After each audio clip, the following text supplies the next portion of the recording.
Ladies and Germans, how you all doing? This is Conolwick. This is Rangru, hello, hello, hello. And folks, we are bringing you some Division 2 action here on Slutsk. Rang, who do we have? What are they bringing? Left-hand side in the blue, we have GreenHD playing first Fallschirmjaeger with a balanced income. Right-hand side in the red, we have AS playing 8th Infantry with a Maverick income. Alrighty, now we've seen the Indians very, very rarely, and I have to say I have a soft spot for that 75mm self-propelled armored car up at the top. Almost as thin as his skin is, but what should we expect between these two rather infantry-heavy divisions? Yeah, I mean, first Fallschirmjaeger has those scary Fallschirmjagers, of course, absolute slaughterers of enemy infantry, and a lot of tigers in his build, which is pretty fitting for Slutsk. Well, 8th Indian, of course, pretty standard Commonwealth stuff, but it's pretty good standard Commonwealth stuff, and their infantry may not be Fallschirmjaeger quality, but they're pretty decent, all things considering. Yeah, we can see right there Gurkhas trooping on in with some Thompsons, Lee Enfields, Brens, and they got the gams, man. They got the gams, and the Boston gonna be hitting up Pack 40. We've seen a very aggressive push all the way in the northern side from AS, moving his Indian assault pioneers to capture that town, suppressing the Pack 40. A very ballsy but rather rough role play. Well, that's the thing, isn't it? I mean, I feel like, to a certain extent, early anti-air is not really in vogue as much anymore. Like, you desperately need to get boots on the ground. So, this is kind of the consequence of it. You cannot go and just lead everything to chance. Yep. It was a pretty effective bomb and run. Usually getting those early airplanes can screw you over, especially if you are playing like a Maverick or Vanguard income. But AS is following through. He's got the Sherman and the scout car. There were 2 scout cars really leading the charge. And even though it is a risky maneuver, it can pay off, because if you capture that forest, you're in a really good position on the northern side. Well, and here's the thing too, is that, ooh, do we have another Boston coming in? Jeez, a second Boston being brought up for the LG-42. This is a huge investment early on. Yeah, but yeah, it's what, bloody around about like 100 points each, which is still not too bad, but still rather significant income on airplanes early on. Well, yeah, I mean, proportionately speaking, we're talking, just under a full minutes of income. But one of the things I think I really kind of appreciate about the 8th Indian, and I know, you and I are going to probably disagree on this, I find it fascinating to have that auto car be having that recon optics. Normally, that would be a death trap. Like that Sherman. The Pack 40, though, I mean, that M3 autocar, it's a fascinating weapons platform. It really shouldn't work, but it kind of does. Yeah, I mean, it's just really good cheap fire support. It's essentially a Sherman with no skin. That's really what it is. But having radio and recon is pretty good for 30 bloody points. It's really good for the points you're paying for it. Exactly. You get recon optics, you get a little bit of mod deuce, and you have, a 75mm on it. So nothing too shady there, nothing too shoddy. Yeah, I was one of those things. I was like, this is a family video. But we'll get there. If people are watching this with their families, I'm a bit concerned. Well, you know what? When I was a kid, I would have loved to have this game out. I swear to God, it would be one of those things that I would have watched every single cast like multiple times. But whatever. Maybe a misspent youth on my part. I do want to note, Fallschirmjägers to the south are matching up pretty well against these Indian rifles. Now, unfortunately for them, there is another M3 that's just shellacking the town, and of course, really causing a lot of issues for those front positions. Yeah, we're seeing AS really taking advantage of the firepower, or fire support, I should say, available on his deck early on. I mean, we've just seen down south, he's managing to hold back the Fallschirmjägers with that fire support, and all are in the far south. It's pretty even Stevens between that hill and either side really wanting to commit, because really a lot of the heavy action, the important action, is happening on the northern flank. You're absolutely correct there. We do have a Pupchin over here at the 88mm. Remember, that is only AT, which is kind of interesting, because if you look at the 8th Indian, yes, there are Shermans, but you don't have the same kind of usage, I think, as you might have gotten from even a lighter pack. Yeah, poaching's only really gonna have any effectiveness trying to clear out that forest, and there's not a whole lot left to clear out. And if it's rather short range, it's not gonna be all that useful in the open field fight. And we've seen another airplane, Hurricane Mark IV, the AT cannons. This has a punching power. There's potential here. Ooh, and the Sagittario does actually freak him out quite severely. I don't think the Hurricane's gonna come out. I mean, that Sagittario, you can laugh about the Italian plane all you want to, but that thing is quite deadly. Yeah, and fast. He's gonna get right in that Hurricane, and does get the kill. So, not everything going quite the 8th Indian's way. I mean, actually, we can see Assault Pioneers in the center going down, and this is kind of the issue, I think, that we're always going to be seeing over here with Slutsk, is that if you have a heavy tank, and like you said already, we do see them on the first over here, it's really easy to control large swaths of ground. And if you're an infantry division, it is not easy to control large swaths of ground without getting pounded by something. Yeah, or a 17-pounder. AS actually manages to use this effectively to knock out the Jagdpanzer, but of course, the danger of using anti-tank guns is you're rather vulnerable to high explosives, and that 410 almost knocking out the 17-pounder. Well, interestingly enough, there's a 40 mil over there. There's a...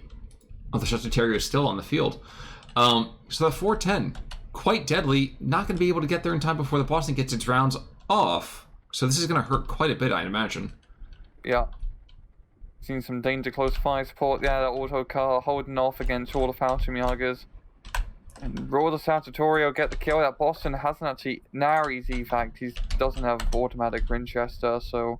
No, he's not... I don't think he's going to get out. The Sagittarius not going to get out either, though. Ooh. And yeah, coming in clutch, yeah. And shoots it down. That was a pretty good... I think that was not intentional, but a good bait maneuver. Yes, that's fair. That's very fair. I am surprised that there's actually two 40 mils out in the field. Ooh, down south we do have a push over here. The Gurkhas are going teeth to teeth with the Fallschirmjaegers. And like we said, the Gurkhas can be pretty nasty up close, but you gotta get through that MG fire first.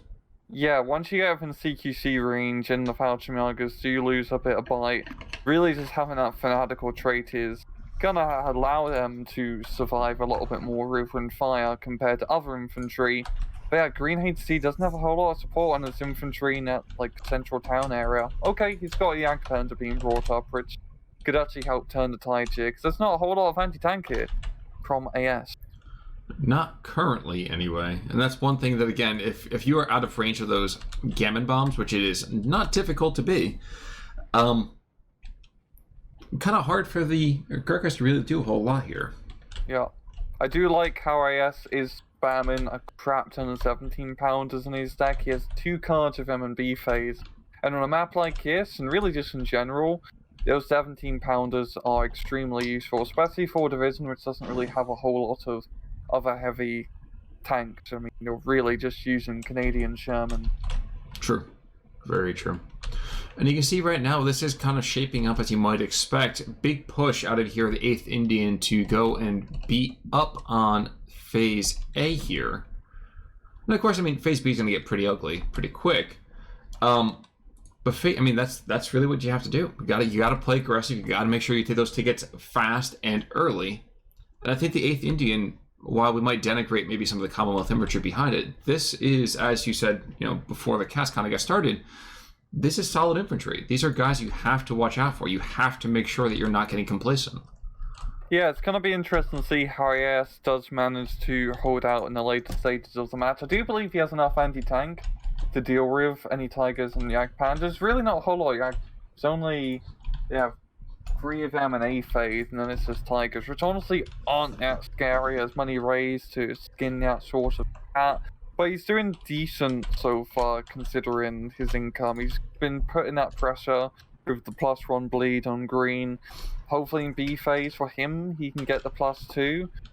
And it seems like he's doing that. He's got the momentum as he slowly pushed through the center. That was actually one thing I was going to ask you. Because, a lot of first groups we see, more Stugs as opposed to the Tigers. Is that an oversight? Is that an issue? What do you think? I don't know.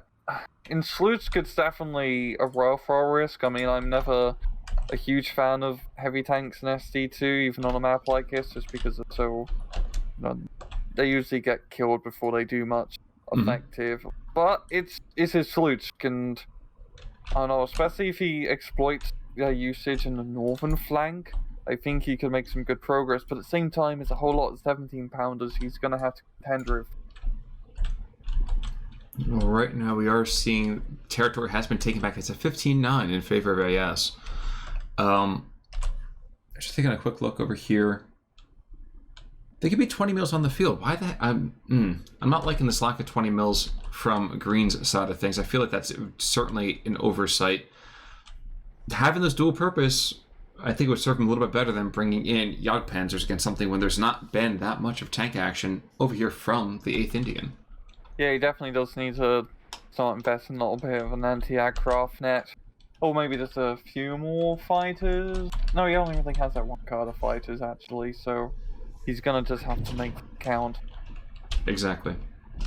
And that's not going to be easy for him to do. But we are into Phase B, so that does mean we're going to start seeing a lot more Pios being brought into the first Fallschirmjaeger. You see a couple being brought into the south, trying to support that flank, which is not lagging per se. In fact, you can see they're doing rather well, at least until the next wave of Gurkhas and Assault Pioneers comes on in. Yeah, and AS is managing to dig himself into a pretty good defensive position up north. Too bad he hasn't managed to get an anti-tank gun into the forest where the Vickers are, because that would be perfect for just zoning out pretty much any advance from GreenHD in the area. That's again pretty ballsy, these Gurkha rifles charging the Kubel MG head on. Yeah, I don't think that's quite as scary. The Kubel MG, of course, has 0 real firepower when it comes right down to it. And we can see it on the, it doesn't have a thick skin, obviously, at all. But yeah. He's going to be trying to get into that forest, probably try and disrupt at Pack 40 position, which I do quite like. Yeah, just the momentum so far has really been AS's favour. I think GreenHD, I'd say he could do something down south, but off-map artillery says otherwise. Ooh. The AOP, forgive me, I don't know the caliber on that. Was that like a battleship caliber? No. That's a good question. What is that again? Oh yeah, it's a funky looking recon car. Yeah, is it the boys on top of it right there? I mean, it's, yeah. Just just look, yeah, anyway, it's gonna be causing a whole lot of mayhem very shortly here. And perfect timing for it too, because that's right as those Pioneers get onto the front lines. That's gonna be really, really bad for Green. Yeah, HD. and he does have pretty much a platoon of Gurkha rifles being brought up, so if he times this right, he'd be able to rush in through, take that territory, and maybe nab a few, like, squads and surrenders. Now we are going to see in the meantime, 17-pounder does engage into the Jagdpanzers over here in the south central position. Even as, is that more? Yeah, that's more Fallschirmjaegers being thrown right back into that grinder again. We always talk about the wisdom of kind of attacking where your opponent isn't. Would these Fallschirmjaegers be better in that central kind of like bulge to the north, do you think, or no? It's really, the one problem with his Fallschirmjägers right now is really just lack of fire support backing them up. They're very good infantry, but well, AS has been just using a very good job of his Shermans and auto cars and air power, and now artillery with that 114 mil on the field to actually curb those Fallschirmjägers being able to do too much damage by themselves. And the nice thing as well of 8th Indian Infantry is that, they're not Fallschirmjaeger firepower levels, but they are 12-man squad, and with Gurkha rifles, you've got Fanatical trait, the Indian guys, you have Raider trait, which does increase your survivability quite a bit when you're being shot at from FG-42s galore. Well, to say that it increases your survivability is maybe slightly disingenuous. It certainly increases your staying power, I would say, for sure. Because your survivability is a little bit different if you're fanatical. It just means you're not running away. Just so at least you hold the territory for a little bit longer. At least you force the enemy to waste the firepower, yeah. Sorry, I realize it's 100% a nitpick, but yeah. Sherman coming in down south and those Pioneers, one thing those guys do not have is they do not have a committed source of anti-tank. And there was a Pupchin, I thought, down there, but there is no longer a Pupchin down there. So He probably got pooped on. it probably is a pretty good assumption there. Yeah, we got the Panther Strike, but he's not close enough. No. Or pinned. Being pinned doesn't help either. Well, another Boston run, and yeah, the Pack 40 is going to go down. That's almost a foregone conclusion. Yeah. And again, we're seeing the price being paid by not having an anti-air net. Sagittario goes back in, doesn't stop the bombs. How much damage will they do? We're seeing a good bombing run on the Gurkha rifles, kills the Pack 40 in one fell swoop, and that's exactly what AS needs to do. Yeah, and I know we have God Vision, but I feel like there's been enough attack runs over here that there really should have been a more active response than what's going on here. Yeah, like this is another instance of AS managing to use his air power actually very effectively to, snipe key units from GreenHD's position here. And he's just building up an even better defensive position up north. He's got two 40mm Bofors up north. He pretty much just has a good amount of infantry and a good enough firepower to back them up. Where just looking on the front line, he has a solid defense. Like, Green only really has the Fallschirmjaegers by themselves, and they're not holding up to snuff. No, they are not. It's not like he has a ton of artillery to call in either. He's got a couple battery Fuhrers and all that, great, but the mortars, he's already lost 2 of them. They went down south. I'm sorry, the second one hasn't died yet, forgive me, but the first one has very much died. Yeah, I'm seeing another off-map artillery strike. I think AS is going to take advantage of this once again and push on up with his assault pioneers. AS has taken a little bit of casualties with his infantry from the Fallschirmjaegers, but he still has a decent amount of troops to do his counter attack. That's more to say regular. That might be the case for Game. I'm watching this 410 come into the north. Doesn't get anywhere close to dropping his bomb load. The boss, in the meantime, he just pounds the same area just in case that Pack 40 has somehow managed to survive. Yeah, very paranoid about Pack 40, but rightfully so. Yeah, exactly. Yeah. Exactly. Because usually you wouldn't blow it, especially with how the bomb pattern is on the Boston. As usual last time, it's not a guaranteed one-shot kill. It's not a precision fighter bomber, so to speak. So, yeah, very interesting. Very interesting. Another Boston strike down south here. Guess you could say it's been such a long time. I think they hear him calling. The Sagittario definitely heard him calling out his and does get a very good kill here. He definitely needs to be using... He's got a little bit of anti-air down south, but yeah, combined with the few Sagittarios he has left are going to be vital. But AS does have a pretty good anti-aircraft now. I mean, he has 2 Bofors down south as well. And as we know, it was 40mm Bofors, so just MVP of anti-aircraft artillery. Oh yeah, without a doubt. Without a doubt. Now, one thing I don't think I've ever noticed is that when planes get shot down, there is debris that falls off the plane. I don't know, I've literally never noticed that. Hundreds of hours in this game, never paid attention to it. Now, that's because your planes never get shot down, right? Oh, of course. Of course my planes never get shot down. And if they do, I'm covering my eyes because I can't bear to watch.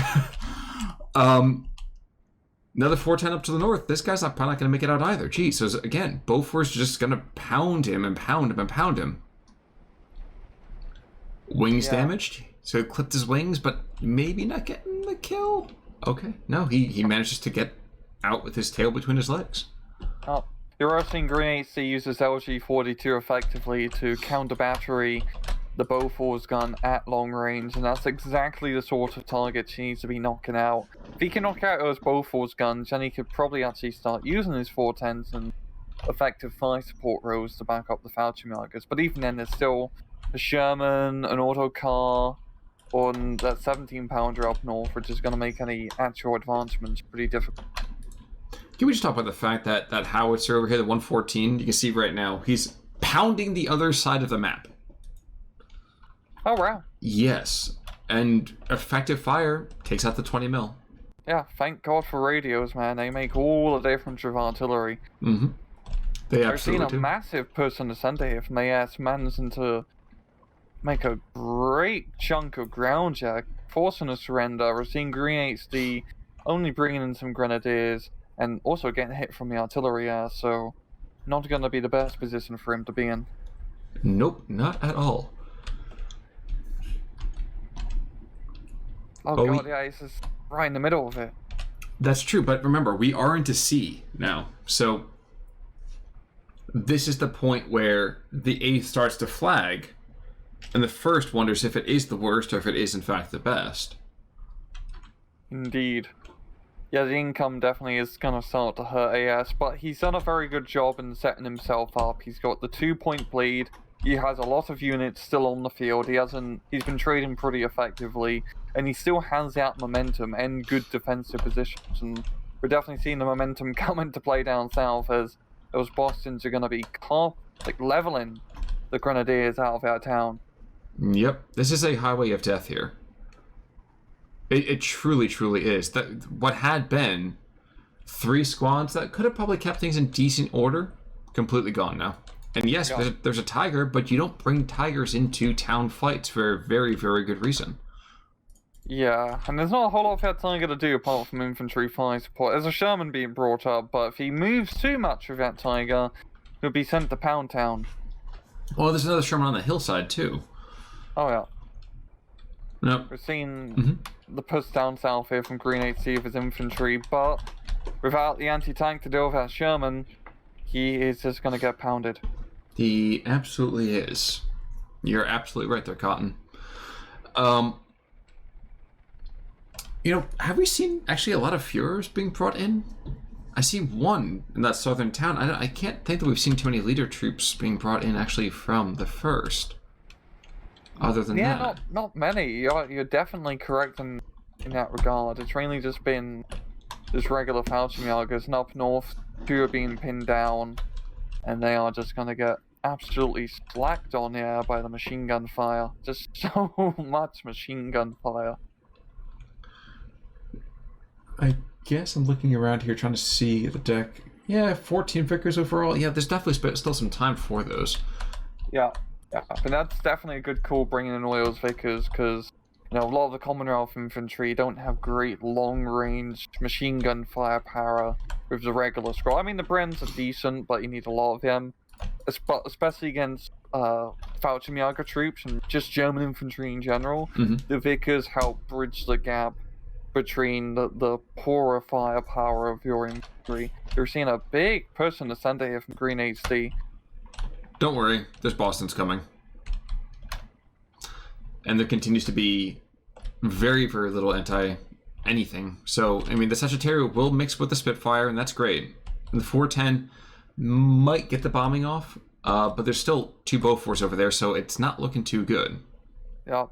He was a little bit long in the Boston bombing run, yeah.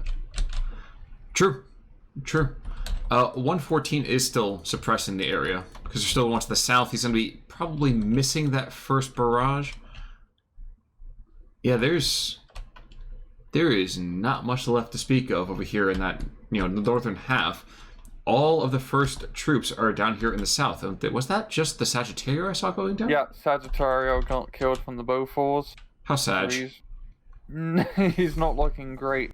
But GreenHD feels like he's not gaining momentum per se, but he is really trying to put some pressure down south.